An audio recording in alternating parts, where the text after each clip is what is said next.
Daniel crosswalked into the warm bakery on Christmas Eve, escaping the cold with his daughter Emma, age 3, bundled in his arms. The bakery was decorated with twinkling lights and garlands, the display cases still half full of pastries despite the late hour.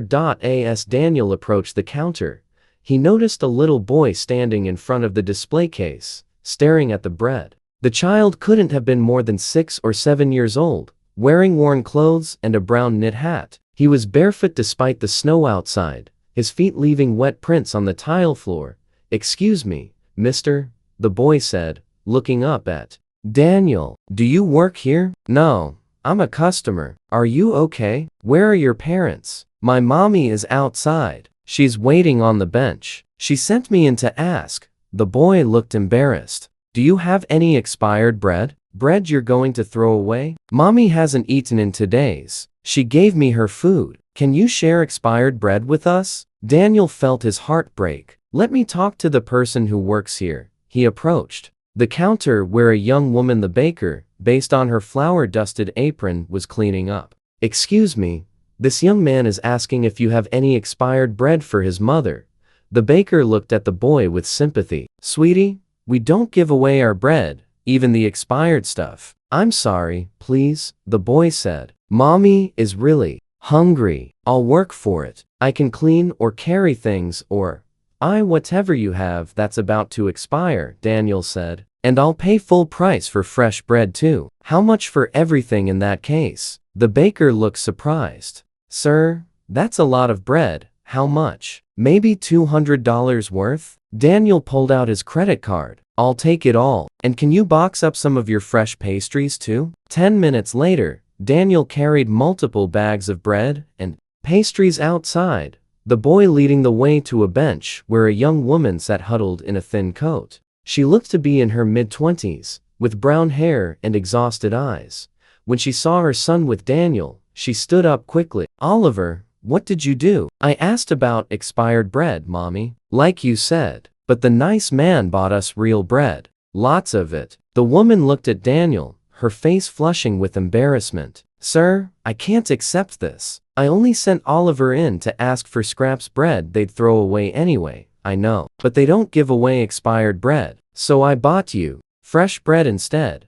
Daniel set the bags down on the bench. "I'm Daniel. This is my daughter Emma. And you are?" "Sarah. Sarah Mitchell. And this is my son Oliver." "Sir, this is too much. It's Christmas Eve. You sent your barefoot son into a bakery to beg for expired bread. That tells me you're desperate. Please, take the bread." Sarah started crying. "We lost our apartment last week. We've been staying in a shelter, but they were full tonight. I have a job interview the day after Christmas, but until then, we have nothing. I gave Oliver my last meal this morning. I was going to try to find a church or something tomorrow, but tonight I just wanted him to have something in his stomach."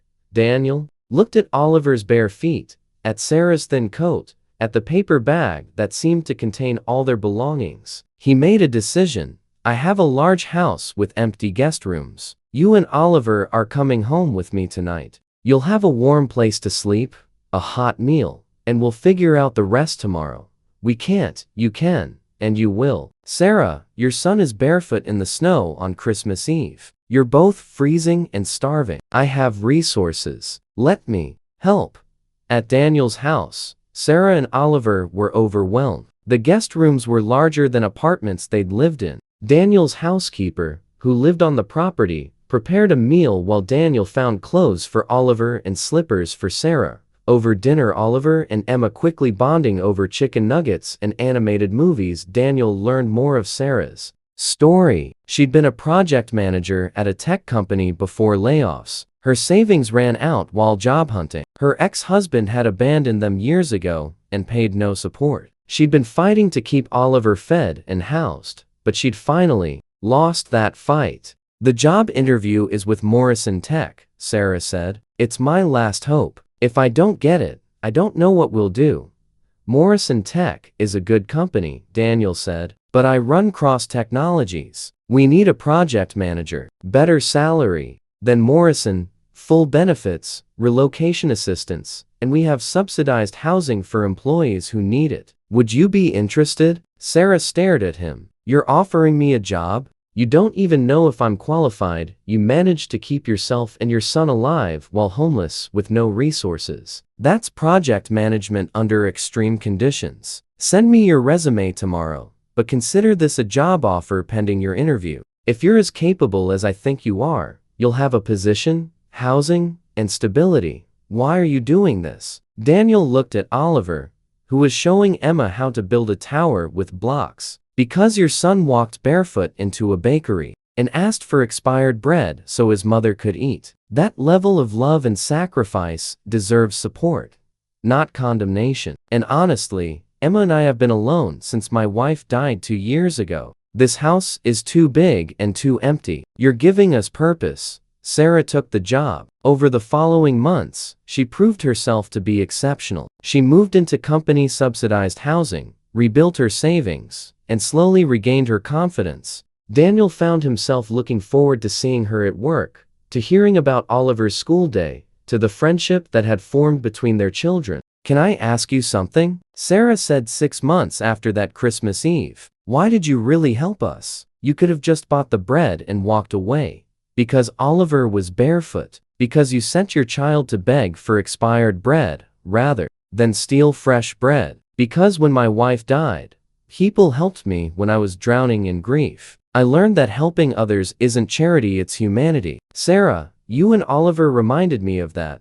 A year after Oliver had asked for expired bread, Daniel proposed with both children present and involved. Sarah, your son walked into a bakery barefoot on Christmas Eve and asked me to share expired bread. That question changed everything. You've shown me what strength looks like, rebuilding from nothing. Oliver's shown me what love means, sacrificing for his mother. Emma's found a brother in Oliver. I've found purpose in helping you, and love in knowing you. Will you marry me? Let us officially be the family we've already become." At their wedding, Oliver gave a toast. "I asked the nice man if he could share expired bread because mommy was really hungry. He bought us all the bread in the bakery. Then, he gave us a home. Then he gave mommy a job. Then he became my dad. So if you need help, you should ask for it, even if you're asking for expired bread. Because sometimes when you ask for scraps, people give you everything.